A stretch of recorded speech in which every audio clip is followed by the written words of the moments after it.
Virginia Woolf, Un cuarto propio, capítulo 6, parte 2. Sin embargo, la culpa de todo esto, si uno desea echar la culpa, no es mayor en un sexo que en el otro. Todos los seductores y reformadores son responsables. Lady Bessborough, cuando le mintió a Lord Granville, Miss Davis, cuando le dijo la verdad a Mr. Grey, todos cuantos han promovido un estado de conciencia sexual tienen la culpa.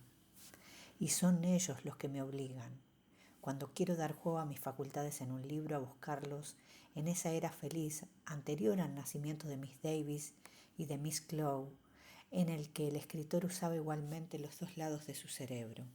Hay que volver a Shakespeare entonces, pues Shakespeare era andrógino, y así lo fueron Keats y Sterne y Cooper y Lamb y Coleridge. Shelley quizás era neutro. Milton y Ben Jonson eran tal vez un poco demasiado varones, igual que Wordsworth y Tolstoy. En nuestros días Proust era del todo andrógino, si es que tal vez no era demasiado mujer. Pero esta falla es demasiado rara para que uno se queje, ya que sin alguna mixtura de esas predomina la inteligencia y las otras facultades se endurecen y esterilizan. Sin embargo, me consolé con la reflexión de que tal vez se trata de una faz pasajera. Mucho de lo que he dicho en homenaje a mi promesa de seguir el curso de mis pensamientos parecerá discutible a ustedes que todavía no son mayores de edad. Aún así, la primera sentencia que escribiría, dije, cruzando al escritorio y tornando la página encabezada, Las mujeres y la novela, es que es fatal para el que escribe pensar en su sexo. Es fatal ser un hombre o ser una mujer pura y simplemente.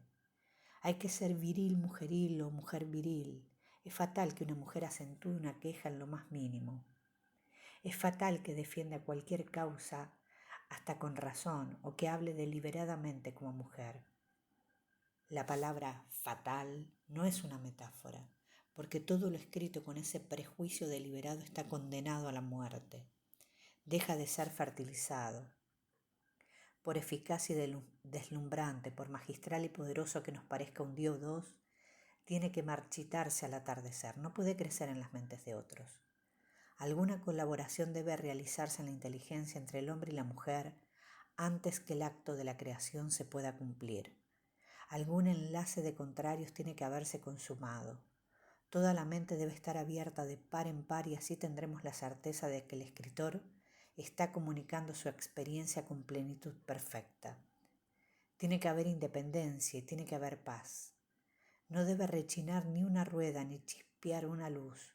Las cortinas deben estar corridas.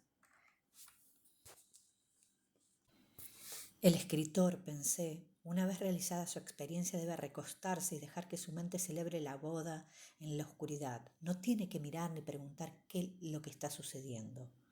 Tiene, más bien, que arrancar los pétalos de una rosa o fijarse en los cisnes que navegan serenamente arriba abajo.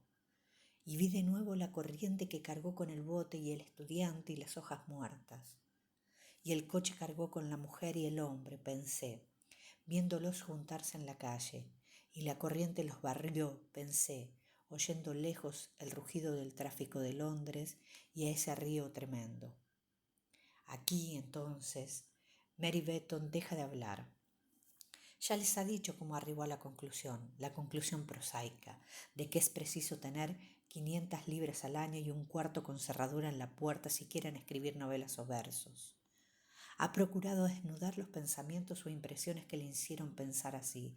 Les ha pedido que la sigan, cayendo en brazos de un bedel, almorzando aquí, cenando allá, haciendo croquis en el Museo Británico, sacando libros del estante, mirando por la ventana. Mientras ella ha estado haciendo esas cosas, sin duda, ustedes habrán observado sus fallas y debilidades y habrán determinado el efecto que estos pueden tener en sus opiniones. Habrán estado contradiciéndola y haciendo los agregados y deducciones que les parecen bien. Eso está bien, porque en un asunto como este la verdad solo es asequible cotejando muchas variantes del error. Y ahora acabaré en primera persona, adelantándome a dos críticas tan evidentes que no prescindirán ustedes de hacerlas. Pueden decir que no ha expresado la menor opinión sobre los méritos comparativos de los sexos, aún como escritores. Esto ha sido a propósito, pues aunque en el momento de semejante valoración hubiera llegado, y por ahora es más importante saber cuánto dinero tenían las mujeres y cuántos cuartos que teorizar sobre sus capacidades, aunque el momento hubiera llegado, no creo que las dotes de inteligencia o de carácter puedan pesarse como el azúcar y la manteca, ni aun en Cambridge, donde son tan amigos de clasificar a las personas y de ponerles gorros en las cabezas y letras mayúsculas después de los nombres. No creo que el cuadro de prioridad que hay en el almanaque de Whittaker represente un orden inapelable de valores, o que haya alguna suficiente razón para suponer que un comendador de la Orden del Baño precederá definitivamente a un defensor de pobres. Toda esa polémica de sexo contra sexo, de cualidad contra cualidad, todo ese alarde de superioridad e imputación de inferioridad pertenecen a esa etapa escolar de la evolución humana en que hay lados, y es preciso que un lado le gane a otro, y es de suma importancia ascender a una plataforma y recibir de manos del director en persona una copa de lo más artística. Las personas, a medida que crecen, dejan de creer en lados o en directores o en copas de las más artísticas. Por lo demás, en lo concerniente a libros es notoriamente difícil pegar etiquetas de mérito de modo que no se despeguen. ¿No son acaso las notas bibliográficas de literatura corriente una perpetua demostración de la dificultad de juzgar? Este gran libro, este libro nulo, se aplican los dos nombres a un mismo libro. Elogio y vituperio nada significan. No, por delicioso que sea el pasatiempo de medir, es de todas las ocupaciones la más inútil y someterse a los decretos de los menores la más servil de las actitudes. Escribir lo que uno quiere escribir es lo único que importa. Y que eso importe por siglos o por horas es lo de menos, pero sacrificar un pelo de la cabeza, de su visión, un matiz de su color para complacer a algún director con una copa de plata en la mano o a un profesor con una vara de medir en la manga, es la más abyecta traición y el sacrificio de la fortuna y de la castidad, que se consideraba el mayor de los desastres humanos. Es, en comparación, una simple picadura de pulga. Pienso también que ustedes pueden objetar que he concedido demasiada importancia a las cosas materiales. Aunque me dejen un generoso margen de simbolismo, aunque resuelvan que 500 libras al año significan el poder de la introspección y una cerradura en la puerta el poder de pensar por uno mismo, pueden sin embargo decir que la inteligencia debe sobreponerse a estas cosas y que los grandes poetas fueron a menudo hombres pobres.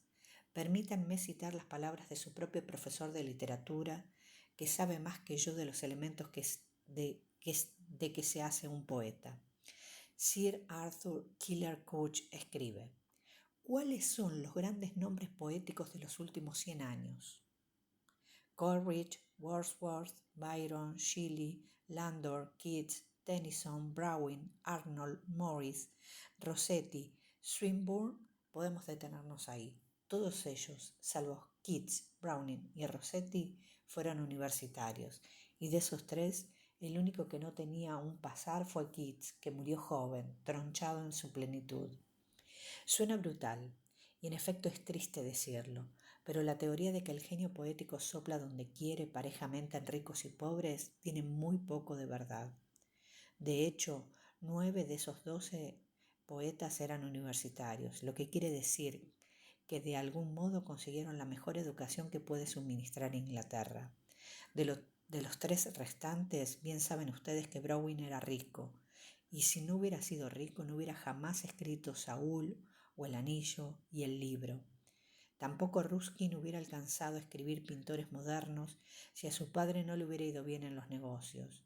Rossetti gozaba de una pequeña renta particular y además pintaba. Solo nos queda Keats, a quien Atropos mató joven, como mató a John Clare en un manicomio y a James Thompson con el láudano que tomaba para narcotizar su fracaso.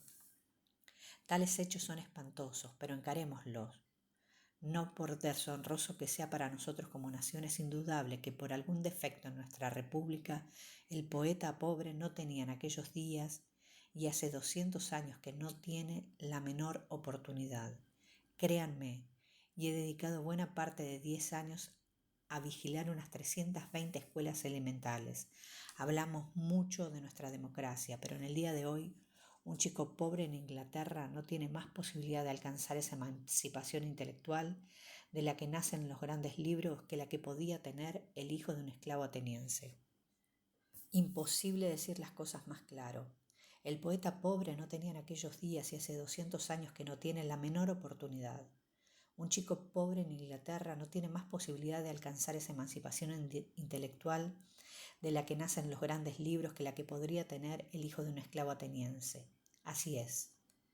La independencia intelectual depende de cosas materiales. La poesía depende de la libertad intelectual. Y las mujeres han sido siempre pobres, no solo por 200 años, sino desde el principio del tiempo. Las mujeres han tenido menos libertad intelectual que los hijos de los esclavos atenienses. Las mujeres, por consiguiente, no han tenido la menor oportunidad de escribir poesía. He insistido tanto en eso por la necesidad de tener dinero y un cuarto propio.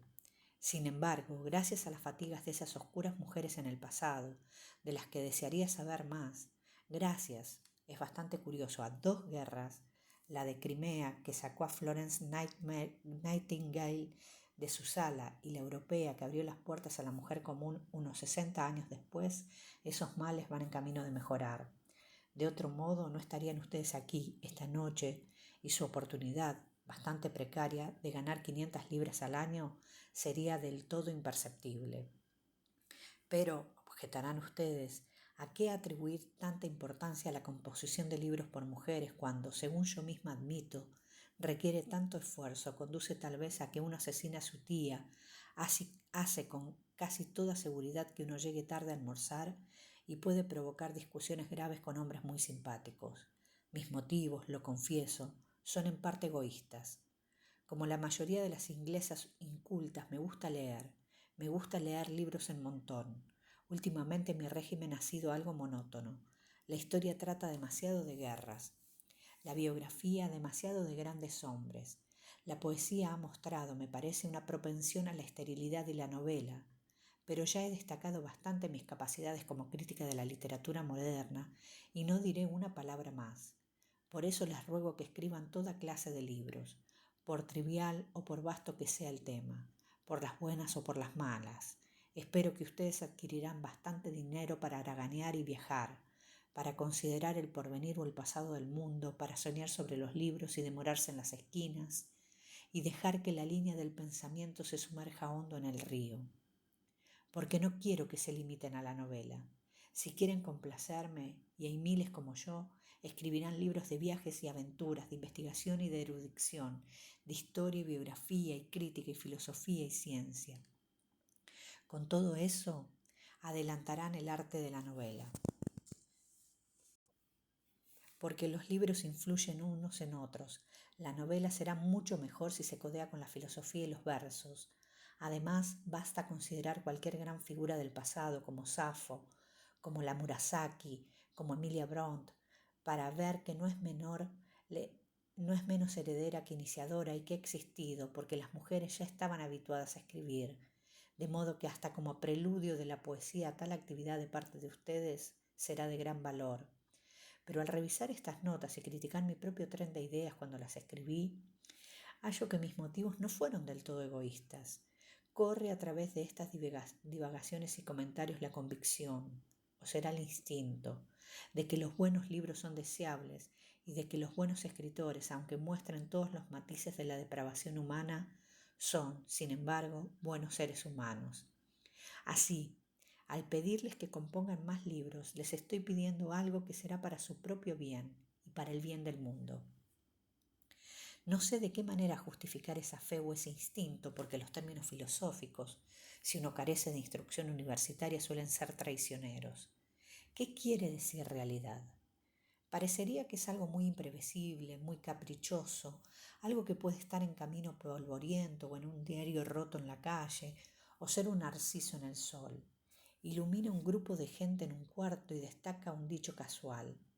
Nos anonada cuando regresamos a casa bajo las estrellas y hace que sea más real el mundo silencioso que el mundo de la palabra. Y ahí está de nuevo en un ómnibus y en el tumulto de Piccadilly. A veces también parece habitar formas demasiado distantes para que discernamos su naturaleza, pero hace permanente y fija todo lo que toca. Es que lo que queda cuando la cáscara del día ha sido arrojada por la borda es lo que queda del tiempo que pasó y de nuestros odios y amores. El escritor, pienso, tiene la suerte de vivir más que otros en presencia de esta realidad. Su oficio es descubrirla, juntarla y comunicarla a los otros. Así lo infiero al menos de la lectura de Lear o Emma o a La Recherche du Temps Perdu, pues la lectura de esas obras parece practicar una curiosa operación en los sentidos. Uno ve después con más intensidad. El mundo está como desnudo de su envoltura y dotado de más intensa vida. Hay las personas envidiables que viven enemistadas con la irrealidad. Hay los dignos de lástima que están anonadados por lo hecho, sin conocimiento y sin comprensión. Así, cuando les pido que ganen dinero y tengan un cuarto propio, les estoy pidiendo que vivan en presencia de la realidad. Una realidad estimulante parece, puédase o no comunicarla. Aquí me detendría, pero una convención decreta que todo discurso debe acabar con una peroración. Y una peroración dirigida a mujeres debería contener algo, ustedes convendrán, particularmente idealista y sublime. Yo debería suplicarles que recordaran sus responsabilidades, que fueran más espirituales, más elevadas. Yo debería recordarles cuánto depende de ustedes y qué influencia pueden ejercer en el porvenir.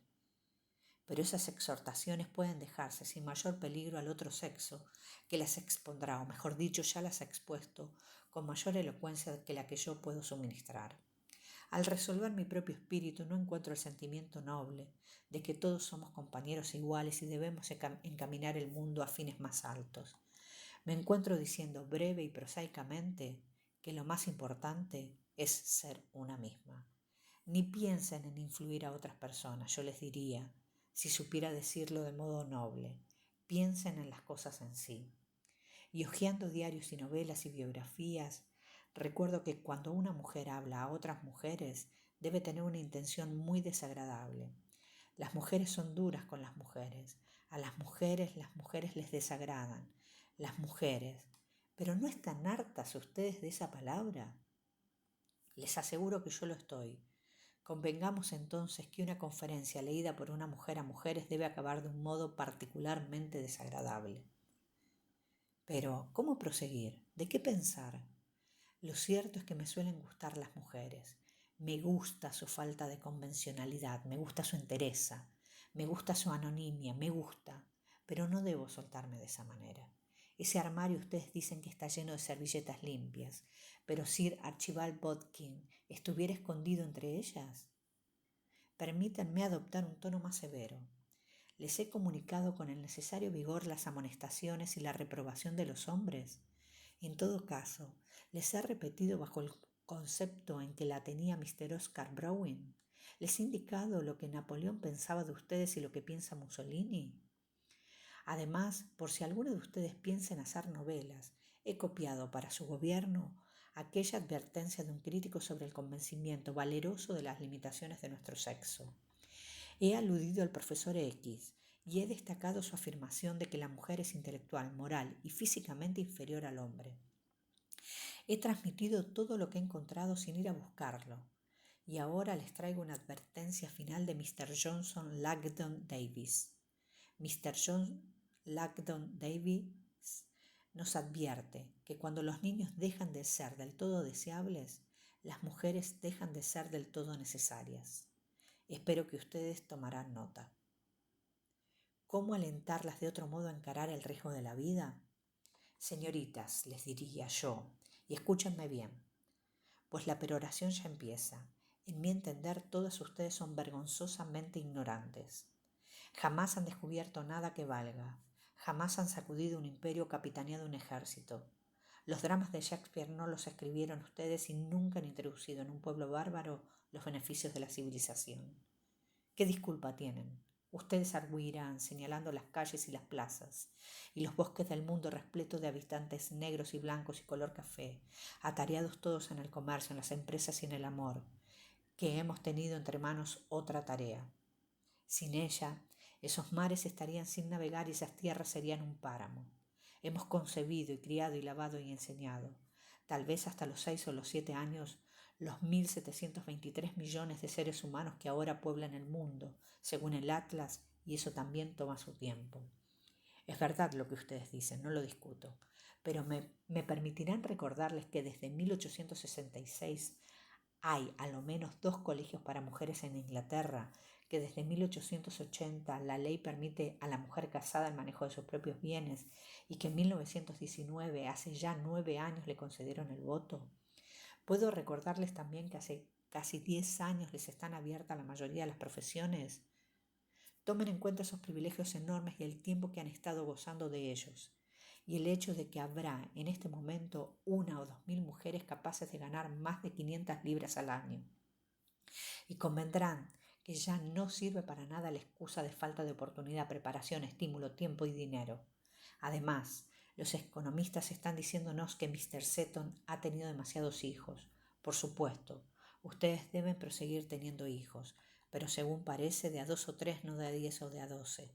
Así, con algún tiempo disponible y algún recuerdo de las lecturas en la cabeza, ya han aprendido bastante de otra manera y sospecho que las mandan a la universidad para que las deseduquen. Ya pueden emprender otra etapa de su muy larga, muy trabajosa y altamente oscura carrera. 1000 escritores abundan en sugestiones de lo que deben hacer y del efecto que tendrán. Mi propia sugestión es algo fantástica, prefiero, por consiguiente, darle forma de fábula. Les he dicho en el curso de esta conferencia que Shakespeare tenía una hermana, pero no la busquen en la auténtica biografía de Sir Sidney Lee. Murió joven, nunca escribió una línea. Está sepultado donde ahora se paran los ómnibus, frente al elefante y la torre. Mi credo es que ese poeta que jamás escribió una línea y que yace en la encrucijada todavía vive.